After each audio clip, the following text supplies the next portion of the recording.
వచ్చింది. హైదరాబాద్లో కావచ్చు, అన్ని జిల్లాలలో కూడా ఇన్ఛార్జీలు వేసి ఆత్మచలనం చేస్తూ ఈరోజు మన నకరకట్ నియోజకవర్గంలో నార్పూడ మండలం ఉన్నట్టు అమ్మనపూర్లో మరి చిరుమర్తిలింగే ఎమ్మెల్యే చిరుమర్తిలింగే గారు ఈరోజు ఆత్మీయ సమ్మేళనం నిర్వహించారు. ఇక్కడికి మరి ఇప్పటికి ఇన్ఛార్జిగా ఉన్నటువంటి ఎమ్మెల్సీ మరి కడియం శ్రీహరి గారు రావడం జరిగింది. అలాగే బండి నరేందర్ గారు చైర్మన్ గారు ఉన్నారు, ఎంపీపీ మరి నరేందర్ రెడ్డి గారు కూడా వీళ్ళందరూ ఇక్కడికి వచ్చారు. ప్రస్తుతం వారు మాట్లాడడం వారు చెప్పండి సార్, ఏమనిపిస్తుంది ఆత్మీయ సమ్మేళనం ఏం చెప్పాలనుకుంటున్నారు?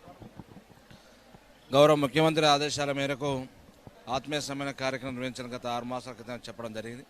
ఆ పద్ధతిలో మునుగోడు ఎన్నికలు కానీ వివిధ కాన్స్టిట్యూన్సీలో కూడా అందరూ కూడా కొన్ని కాన్స్టిట్యూన్సీలో ప్రోగ్రామ్ చేసుకోవడం జరిగింది. మా కాన్స్టిట్యూన్సీ కొన్ని కార్యక్రమం చేసినాం.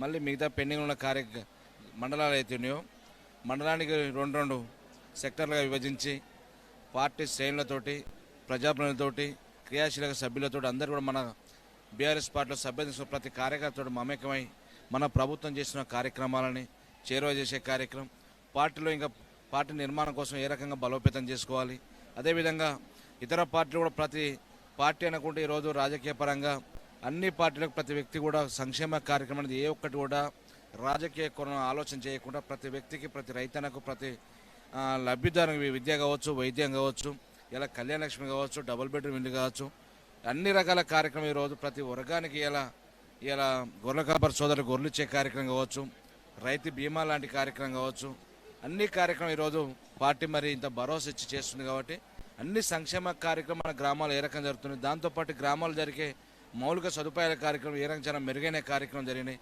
గత 65 సంవత్సరాలు 70 సంవత్సరాలు జరిగిన కార్యక్రమాలన్నీ కూడా ఈరోజు పేద వర్గాలకి రైతన్నులకి ఇలా భారతదేశంలో ఒక దిక్సూచిగా ఈరోజు తెలంగాణ ప్రభుత్వం నిలబడనేది ఇలా దేశ ప్రజలందరూ కూడా చెప్తారు. కేంద్ర ప్రభుత్వమే మరి మన ప్రభుత్వం చేసే కార్యక్రమం చెప్పడం జరిగింది. ఒకవైపు మన ప్రభుత్వం చేసే కార్యక్రమం ఒకవైపు చెప్పుకుంటూ మళ్ళీ అదనంగా ఇవాళ బీజేపీ ప్రభుత్వం మన మీద ఏ రకంగా కక్ష సాధింపు చర్యలకు పాల్పడుతుంది, ఇలా కాంగ్రెస్ పార్టీ రాహుల్ గాంధీ గారి మీద చట్టపరంగా ఏ రకంగా చర్యలు తీసుకుంటుందో మనం చూస్తున్నాం. ఎందుకంటే రాజకీయ కోణంలో కక్ష సాధింపు కావచ్చు, మా బీఆర్ఎస్ పార్టీ శ్రేణుల మీద కానీ ఎంపీల మీద కానీ మా కవిత మీద కానీ ఇవన్నీ పార్టీ శ్రేణులు తెలియాలని చెప్పి మరి ఆత్మీయ సమ్మేళనం పెట్టుకుని కుటుంబ సభ్యులందరం కూడా మా బంధువులందరం కూడా బీఆర్ఎస్ పార్టీ బంధువులందరం ఒక వేదిక మీద కూర్చొని బీజేపీ పార్టీని కానీ కాంగ్రెస్ పార్టీ వ్యక్తులు కానీ ఇలా కేసీఆర్ గారు చేసే కార్యక్రమం చూసి తట్టుకోలేక రాజకీయంలో ఏ రకమైన విమర్శలు చేస్తారు, దాన్ని తిప్పికొట్టే విధంగా మనందరం కూడా సన్నద్ధం కావాలని చెప్పి అందరం కూడా చర్చించుకోవడం కోసం ఈరోజు ఈ కార్యక్రమం పెద్ద ఎత్తున మరి మా జిల్లా పరిషత్ చైర్మన్ గారు బండి నరేందర్ గారు, మా పార్టీకి ఇన్ఛార్జ్ ఇచ్చిన మా ముఖ్యమంత్రి ఆదేశాల మేరకు ఇన్ఛార్జిగా వచ్చిన మరి కడియం శ్రీహరి గారు కూడా వాళ్ళు రావడం జరిగింది.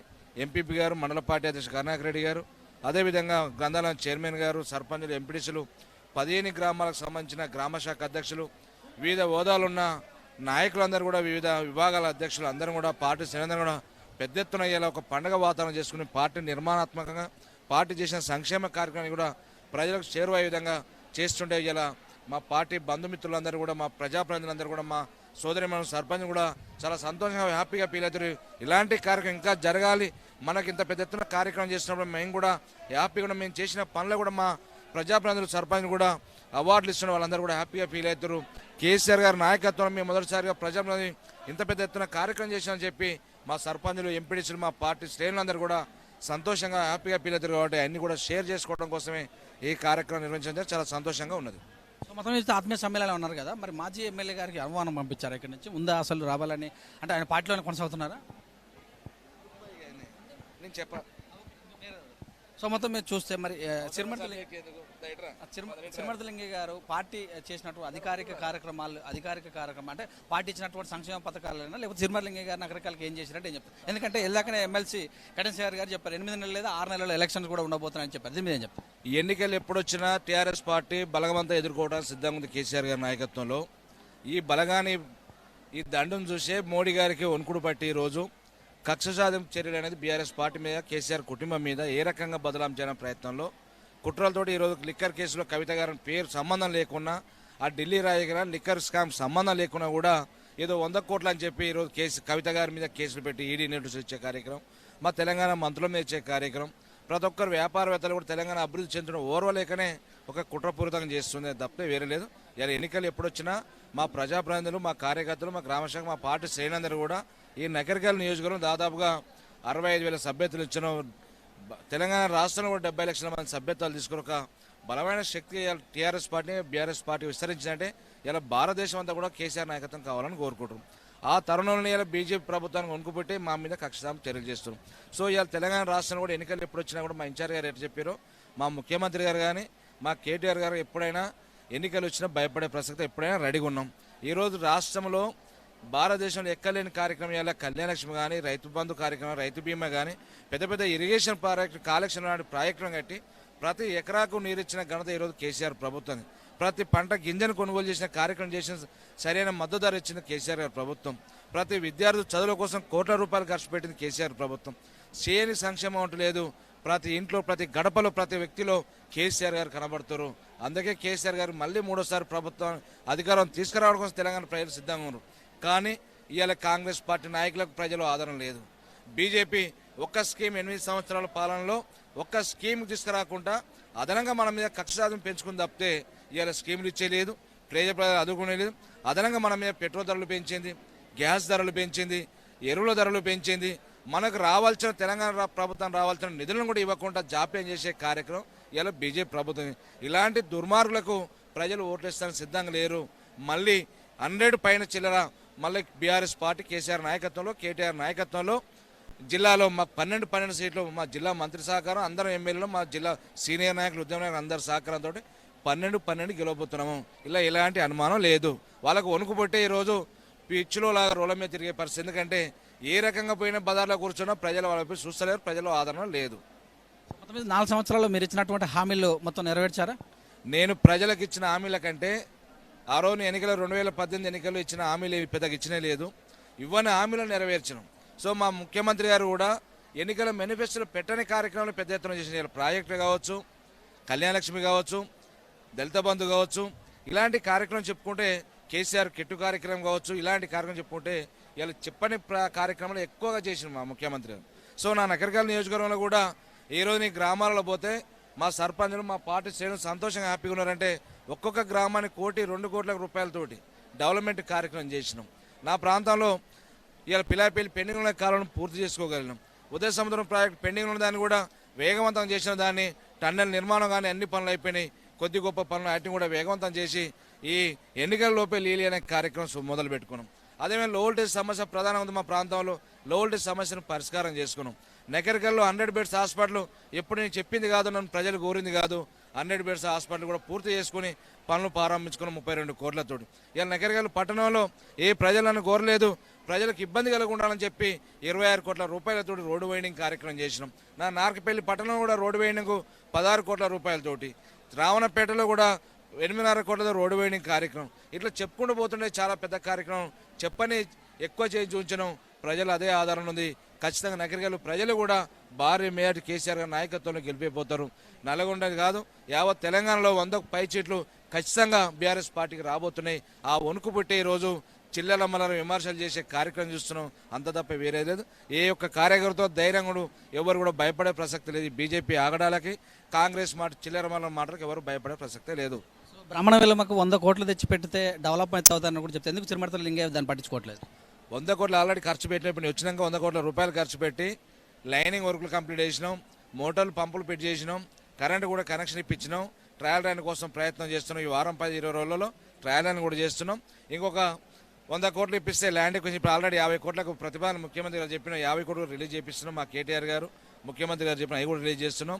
ఖచ్చితంగా ఈ 2-3 నెలల్లోనే ఆ సంపూర్ణ రిజర్వ్ నింపే కార్యక్రమం చేస్తున్నాం. నగరికల్లో డిగ్రీ కాలేజీ ఎందుకు భవనం, సొంత భవనం లేకుండా పోతుంది ఇప్పటి వరకు? డిగ్రీ కాలేజ్ గతంలో మూతపడే కదా నేను తెరిపించను. ఆ రోజు నేను ఆయాంలోనే ఎమ్మెల్యే గారిని ఉన్నప్పుడే శాంక్షన్ ఇచ్చడం జరిగింది. నార్కపల్లి జూనియర్ కాలేజ్ కావాలని కూడా కోరుకున్నాం.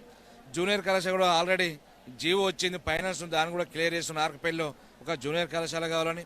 అదేవిధంగా రావణపేటలో కూడా డిగ్రీ కళాశాల కూడా మౌలిక సదుపాయాలు లేకుంటే దాదాపుగా 10 కోట్ల రూపాయలతో దాన్ని కూడా నిర్మాణం చేసుకున్నాం. ఎక్కడ కూడా విద్య కోసం వైద్యపరంగా ఎక్కడ కూడా ఆలస్యం లేదు. 4 కోట్ల రూపాయలతోటి నాకు నార్కపల్లి నకరికల్లో కూడా డిగ్రీ కళాశాల భవనాన్ని కూడా నిర్మాణం చేసుకోబోతున్నాం. మొత్తం మీద చూస్తే ఉమ్మడి నల్గొండ జిల్లాలో గట్టుపల్లి మండలం అయిపోయింది. అమనపల్లి కూడా మీరు అప్పుడు ఇచ్చారు, దీన్ని విడిచేయండి. అమ్మనపల్లి మండలాన్ని కూడా చేయాలి. కాకపోతే అటు రావణపేట యాదాద్రి జిల్లా ఉంది, అటు తుంగతుర్తి కాన్స్టిట్యున్సీ ఒక భాగం ఉంది, మా నగరికల్ కొన్ని గ్రామాలు ఉన్నాయి. అన్ని గ్రామాలను కలిపి నుంచి మండలం చేయాలని డిమాండ్ మొదటి నుంచి కూడా ఉంది. అది ఎప్పటి నుంచో ఎన్టీ రామారావు మండలాలు చేసినప్పటి నుంచి కూడా అమనబోలు కావాలనే డిమాండ్ మొదటి నుంచి దాన్ని ఆల్రెడీ ముఖ్యమంత్రి గారు దృష్టిలో పెట్టినాం. ముఖ్యమంత్రి గారు దృష్టిలో పెట్టినాం, మా జిల్లా మంత్రి గారు నేను అది ఆల్రెడీ దృష్టిలో పెట్టినాం. దాని ప్రాసెస్ కూడా చేసినాం, త్వరలో కూడా దాన్ని చేయాలనే ఆలోచనలో ఉన్నది ప్రభుత్వం. సో టికెట్ అంశంలో చాలా విమర్శలు కూడా జరుగుతున్నాయి. ఓలీ పంచాయతీ కూడా మరి ఎంతవరకు వచ్చింది? పంచాయతీ నాకేం పంచాయతీ ఎవరితో పంచాయతీలు పెట్టుకోను. ఈ కాన్స్టిట్యూన్సీ పంచాయతీ ఉంటే ఇట్లా అగ్నిగుండాలాగా మారుతుంది. నేను ప్రశాంతంగా ఉండాలని కోరుకుంటా, ప్రజలకు సర్వీస్ చేయాలనుకుంటా. నా ప్రజలు, నా ప్రాంత ప్రజలు సంతోషంగా సుఖంగా ఉండాలి, ఎవరి పనుల్లో నిమగ్నం కావాలని కోరుకునేది. కొందరు చిల్లరమల్ల రాజకీయాలు చేసుకుంటూ పంచాయతీలు పెట్టుకోవాలని కాలు దూతారు. ఆ కయ్యానికి కాలు దూతని కాలు దూగే వ్యక్తిని కాదు. మా ముఖ్యమంత్రి గారు ఏ అంటే ఆదేశాలు ఇచ్చి ఈరోజు తెలంగాణ రాష్ట్రాన్ని పచ్చడి తెలంగాణ, ప్రకృతి తెలంగాణ ఏ రకంగా తీర్చిదిద్దుండో నా నకరగాలు కూడా అట్లా ఉండాలని కోరుకుంటాను. గతంలో 4-5 సంవత్సరాలు ఏం జరిగినో మీ అందరూ చూశారు. ఆ రకమైన పరిస్థితి 4 సంవత్సరాలు ఏది కూడా ఉండదు.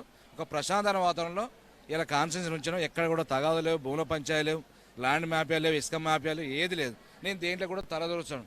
ఏదో నా పార్టీ శ్రేణులు ఏం నిర్ణయిస్తే అలా నిర్ణయాల మేరకు నడుచుకుంటూ ముందు పోతే తప్పితే నా సొంత నిర్ణయాలు ఎప్పుడు కూడా తీసుకోను. మీరు ఇప్పుడే ఉసుకదందాలు అన్నారు. మీ ప్రధాన అనుచరుడు ఉదయ్ ఉసుకదందాలు బాగా చేస్తున్నాడు ఆరోపణలు కూడా వచ్చాయి. దీని ఎలా చూడాలి? మీరు వాస్తవాలు ఉంటే మాట్లాడతాం, ఏది పడితే మాట్లాడితే ఆన్సర్ చెప్పడానికి సిద్ధంగా ఉంటాను. ఎందుకంటే వాస్తవాలు ఉంటే మీరు చెప్పాలి. ఎక్కడ ఉసుక దంద నడిస్తే మా దగ్గర రివర్ ఎక్కడ ఉంది, దందలు ఎక్కడ ఉంది మీరు చెప్పాలి. ఊరికనే ఆయన ధరిస్తున్నట్టు ఏం ఎక్కడ లేదు. నా దగ్గర డెవలప్మెంట్ కార్యక్రమం చాలా బ్రహ్మాండంగా జరుగుతున్నాయి. మా సర్పంచ్ ఎంపీడీసీ మా పార్టీ శ్రేణిని అడగండి. మీ కెమెరాలు పెట్టుకుని గ్రామాల్లో 5 సంవత్సరాలు ఏం జరిగింది, ఈ 4 సంవత్సరాల గ్రామాల్లో ఏం జరిగింది, ఆ డెవలప్మెంట్ కార్యక్రమం కావాలంటే శాండ్ కావాలి కదా. మరి ఎట్లా చేస్తారు, రోడ్లు ఎట్లా చేయాలి? అయినదాని కాదని ఏదో ఆరోపణ పెట్టుకుని పని కట్టుకుని మాట్లాడదు. దయచేసి మీరు వాస్తవాలు గమనించాలి. మా పార్టీ శ్రేణులు కానీ నేను కానీ ఇసుకల వ్యాపారులు ఎవరు కూడా తలదూస్తారు. ఇలా ట్రాక్టర్లు అందరు కొన్ని గ్రామాలు ఉన్నాయి, అందరూ కూడా ట్రాక్టర్లతోటి ఇసుక తెచ్చుకుంటారు, వాళ్ళు నడిపించుకుంటారు. అలా ఈ పార్టీ ఆ పార్టీ ఎవరిని విభజించలేదు. రాజకీయ కోణంలో చూడండి నగరికల్ కాన్స్టిట్యూన్సీలో. విన్నారా? చర్ల సోదరులకు ఎందుకు చెడింది మీకు?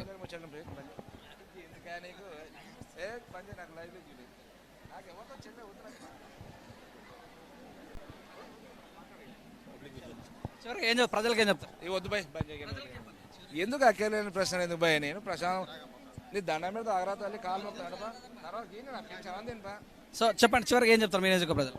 నేను ఒకటే, మీరు చిరుమర్తి లింగకి ఏదో రకమైన మచ్చ అంటేయాలని కొంతమంది ప్రయత్నం చేస్తారు. నేను ఏ బురద అంటించుకోదలుచుకోలేను. నాకు అధినేత కేసీఆర్ గారు, కేటీఆర్ గారు, జిల్లా మంత్రి గారు, నా ప్రజలు నాకు దేవుళ్ళు. నేను అటువైపు ఇటువైపు ఎవరో చేయాలని ఎవరి వైపు చూడను. నా కాన్సెప్ట్, నా ఆలోచన, నా కాన్సెన్స్ నా ప్రజల వైపే చూస్తాను. ఎవరొచ్చి ఇట్లా గిల్లినా గోకినా నేను గోకను, గీకించుకోను. నేను ఎవరిని గోకను. నా కాన్సెన్స్ నాకే పరిమితం. నేను జిల్లా రాజకీయాలు తలదూర్చుని కాదు. నాకెవరితో సంబంధాలు లేవు, నాకెవరితో శత్రుత్వం లేదు. బీజేపీ కాంగ్రెస్ ఇక్కడ ప్రధాన పోటీ. మాకు ఎవరు పోటీ లేరని చెప్తున్నాం. పోటీ ఎక్కడ ఈ రాష్ట్రంలో? ఈ రాష్ట్రంలో పోటీ లేదని చెప్తున్నాం. పోటీ ఉన్నాడు కనబడుతాం. నీకేమన్నా మీకు వచ్చే అవకాశం ఉంది అని అంటున్నారు. ఎవరు ఆయన తాత కూడా రాని వద్దంటారు. ఎవడన్నా ఓడద్దంటున్నాడు. Thank you.